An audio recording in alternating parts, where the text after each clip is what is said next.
channel Salon Lisa Borneo guys. Di video kali ini guys kita akan membahas tentang smoothing rambut ya guys ya. Kita akan membahas tentang bagaimana smoothing rambut biar nggak gagal ya guys ya. Jadi diikuti terus videonya ya guys ya. Siapa tahu ada yang mau belajar smoothing rambut, terus ada yang mau mengetahui kenapa setiap smoothing rambut bisa gagal ya.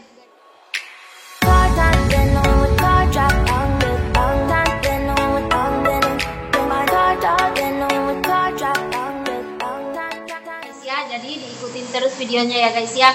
Terus bagi teman-teman yang baru pertama kali bergabung di channel Salon, jangan lupa ya guys di like, di komen, and di subscribe ya guys ya, biar aku semangat buat kontennya ya guys ya.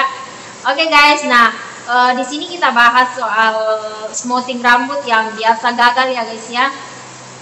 Kenapa smoothing rambut bisa gagal ya guys ya? Pertama yang kita harus perhatikan yaitu harus menganalisa jenis rambut si kliennya kita tersebut. Jadi kita harus pandai menganalisa jenis rambutnya ya guys ya. Soalnya di smoothingan kan ada banyak macam produk-produk smoothing, produk obat-obat smoothing yang menawarkan obat buat smoothing rambut ya guys ya. Tapi kita harus pandai-pandai buat menganalisa jenis rambut si klien kita tersebut. Nah, cara melihat jenis rambut itu seperti apa sih? Nah, itu perlu kita harus ketahui ya. Jadi jenis rambut itu ada 3 jenis. Di rambut yang normal, sensitif, sama yang keras ya guys ya. Jadi kita harus pandai menganalisa rambutnya. Nah, jenis rambut yang normal termasuk jenis rambut yang belum pernah di apa-apain ya guys ya, atau jenis rambut yang masih virgin, terus helaian rambutnya dia nggak kering. Jadi kita lihat rambutnya dia kalau nggak kering berarti kita pakai yang obat yang normal ya guys ya. Terus kita lihat helaiannya juga, helaian rambutnya itu nggak gede, nggak kasar. Biasanya kan ada helaian rambut itu gede-gede kan guys kan ya. Kalau gede-gede gitu dia belum pernah di smoothing tapi dia helaiannya gede-gede, berarti dia nggak bisa masuk di obat yang normal ya guys ya. Nah, terus kalau yang sensitif itu rambutnya yang sudah biasa diwarnain ya guys ya, sudah sering diwarnain, terus ujungnya pasti dia kelihatan kering, patah-patah. Nah, itu masuk di obat yang sensitif. Terus yang keras, kalau di Matrix sendiri guys ada namanya obat namanya normal, sensitif, resisten, terus ekstra resisten. Nah, resisten itu ada 2, resisten sama ekstra resisten. Nah, kita lihat dari jenis rambutnya ya guys ya. Kalau biasa aku di salon pakai kalau yang resisten ini aku lihat gelombangnya. Kalau gelombangnya agak gede-gede gitu, jadi aku kasih yang resisten, tapi dia helaian rambutnya bukan besar ya guys ya. Helaian rambutnya itu sedang aja ya guys ya. Kan ada yang gede banget, jadi aku kalau gede aku pakai yang ekstra resisten. Nah, kalau yang ekstra resisten itu sendiri guys, aku pakai yang rambutnya yang kribo, yang keriting memang benar-benar kribo gitu. Terus helaiannya gede-gede juga guys, biar dia nggak terlalu kribo. Tapi kalau helaiannya gede-gede ngembang, pasti aku pakai yang ekstra resisten guys, karena itu pasti rambutnya itu susah masuk obatnya, jadi kita pakai yang ekstra resisten. Nah, yang kedua juga yang perlu kita harus perhatikan ya guys ya, pengolesan obatnya. Jadi saat kita mengoles obatnya guys, jangan terlalu pelit ya mengasih obatnya. Jadi kita kasih obatnya kita harus kira-kira di obatnya ya guys ya. Nah, ini juga penting banget ya guys ya, karena ini kalau kita salah-salah juga ini bisa mengakibatkan kerusakan, kerontokan. Terus ini bisa mengakibatkan biasanya gagal karena pengaruh pengolesan obatnya. Jadi kita kan di sini kasih obatnya jangan terlalu sedikit ya guys ya, jangan juga terlalu banyak banget. Jadi harus kita kira-kira ya guys ya. Jadi kasih obatnya itu kita harus lihat ini udah pas belum buat semua di helaian rambutnya, udah masuk semua belum. Karena kalau terlalu sedikit guys dia nanti nggak maksimal ya, nggak meresap semua ke batang rambutnya. Jadi makanya kita di sini harus kasih obatnya jangan terlalu sedikit, jangan juga terlalu banyak. Nanti kalau terlalu banyak, nanti apalagi kalau ada penumpukan. Kalau ada penumpukan di dalam sini, di dekat akarnya itu nanti bisa patah. Terus yang perlu diperhatikan juga guys, jangan sampai mengoles obatnya sampai ke akar ya guys ya. Jadi hindarin mengoles obat sampai ke akarnya ya guys ya. Jadi kita harus kira-kira kurang lebih 1 senti ya guys ya dari akar. Jadi jangan sampai kena akarnya saat mengoles rambutnya. Nah makanya itu kebanyakan orang-orang biasanya rambutnya pada rontok-rontok, terus banyak yang berdiri-berdiri di sini kan karena bekas rontok itu, karena bekas habis kita kasih obat, mungkin terlalu semangat kasih obatnya sampai kena di kulit kepala ya guys ya. Jadi kita harus menghindarinya. Nah, habis itu kita juga ke pendiaman obatnya guys ya, didiamin.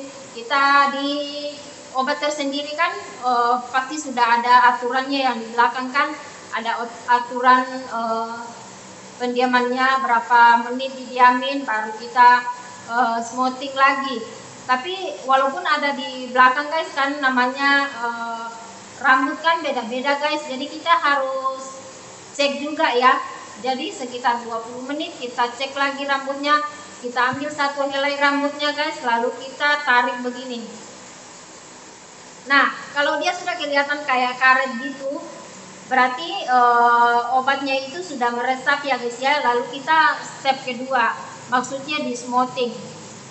Nah waktu di smoothingnya itu guys, kita juga harus perlu perhatikan ya, nggak semua rambut yang di smoothing itu bisa ditarik kencang-kencang, bisa di smoothing lama-lama.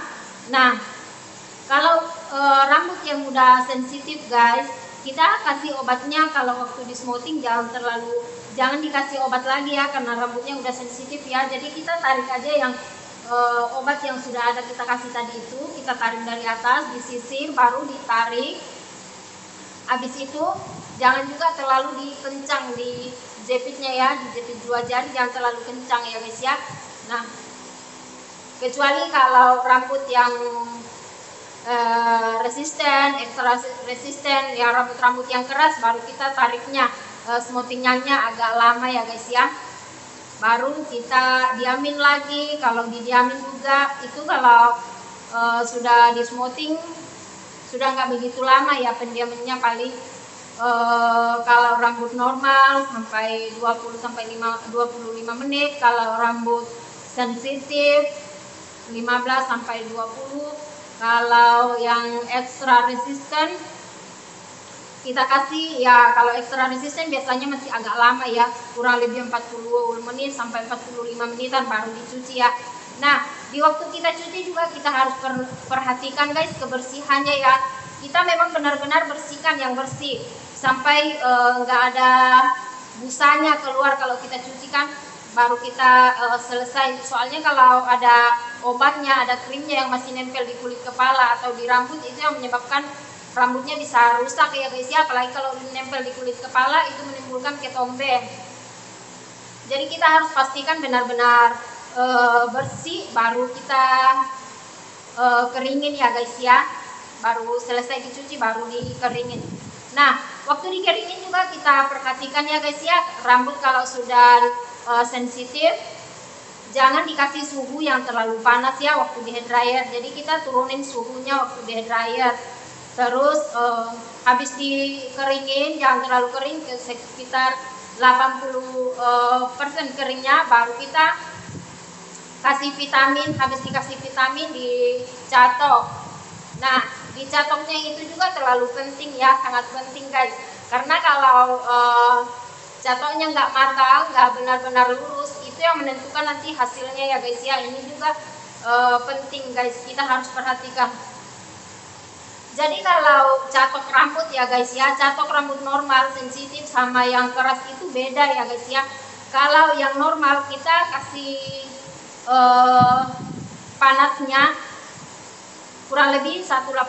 Kalau yang sensitif jangan terlalu tinggi. Kalau yang sensitif paling 160, 170 gitu mainnya panasnya ya, panas catokannya. Terus kalau yang ekstra resisten sama resisten itu gak apa-apa kita kasih yang tinggi, soalnya dia memang benar-benar keras kan, kaku, jadi susah buat lurusnya. Kalau kita nggak kasih yang memang benar-benar panas ya guys ya, habis itu baru kita catoknya memang benar-benar matang, diulang-ulang.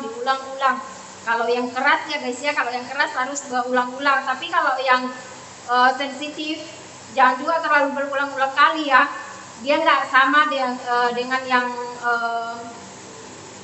yang keras kalau sensitif ya guys ya. Nah, habis itu kita kasih step 2. Terus kalau di obat semotingan itu kan guys, masih ada yang pakai step 2, ada juga yang nggak pakai step 2. Jadi tergantung dari obat yang kita pakai ya guys ya. Tapi menurut aku sih biar obat mahal atau murah yang kita pakai, tapi teknik pengerjaan atau caranya kita mengerjakan salah, otomatis dia nggak ada gunanya guys. Otomatis dia pasti nanti hasilnya juga nggak akan sempurna karena salah di cara pengerjaannya ya guys ya. Nah, itu yang step kedua itu ya tergantung dari obat yang kita pakai. Ada yang pakai step 2, ada yang enggak ya kan guys kan. Jadi kalau yang pakai step 2 kita harus diamin dulu kurang lebih 5 menit, atau kita kasih hair dryer biar rambutnya tadi itu nggak panas kan, baru kita kasih step 2 nya. Di step 2 nya kita diamin kurang lebih 20 menit baru dicuci. Habis dicuci baru catok kembali, tapi catoknya kan sudah enggak kayak yang tadi itu ya guys ya, catoknya sudah catok yang kayak biasa aja. Habis itu dikasih vitamin. Nah, aku jamin kalau kalian mengikutin kayak yang aku saranin, terus kalian ikutin cara pengerjaannya, kalian tahu menganalisa rambutnya, terus ngasih obatnya, terus catokannya yang bagus, pasti semotingannya nggak gagal ya guys ya, pasti akan sempurna semotingannya. Oke guys, semoga video ini bermanfaat ya guys ya. Kalau kalian suka dengan video ini, jangan lupa di like, di comment, and di subscribe ya guys ya. Makasih, bye bye.